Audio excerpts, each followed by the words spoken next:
Welcome back to our series, The Secret to Living in Today's Hostile Culture. In this video, we confront a harsh reality that many Christians face, persecution. But we also explore the incredible resilience displayed by believers throughout history. Make sure to follow and like for more. The world today is marked by stories of Christians facing persecution for their faith. From discrimination and harassment to violence and imprisonment, the suffering is real and often heart-wrenching. But as we examine this painful topic, we also find hope in the stories of those who have faced persecution with unwavering faith. In Matthew 5:10-12, Jesus himself told us, "Blessed are those who are persecuted for righteousness' sake, for theirs is the kingdom of heaven. Blessed are you when others revile you, persecute you, and falsely utter all kinds of evil against you on my account. Rejoice and be glad, for your reward is great in heaven."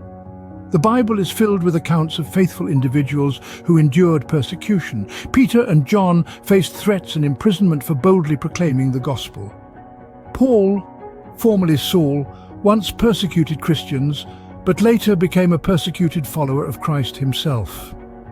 These stories remind us that persecution is not a new phenomenon. It has been a part of our Christian heritage since the early days of the Church. In 2 Timothy 3:12 we are told, "Indeed, all who desire to live a godly life in Christ Jesus will be persecuted." This verse doesn't promise an easy path, but it assures us that persecution signifies our commitment to living godly.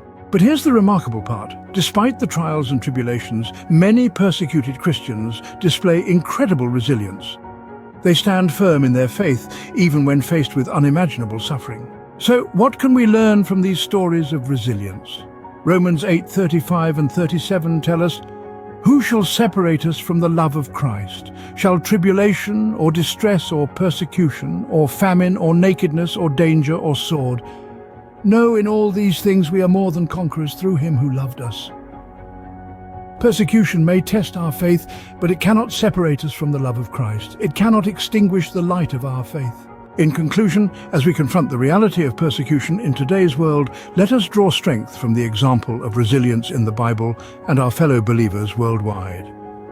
Thank you for joining us in this exploration of persecution and resilience. Our next video will discuss the challenging but essential topic of loving our enemies in today's hostile culture.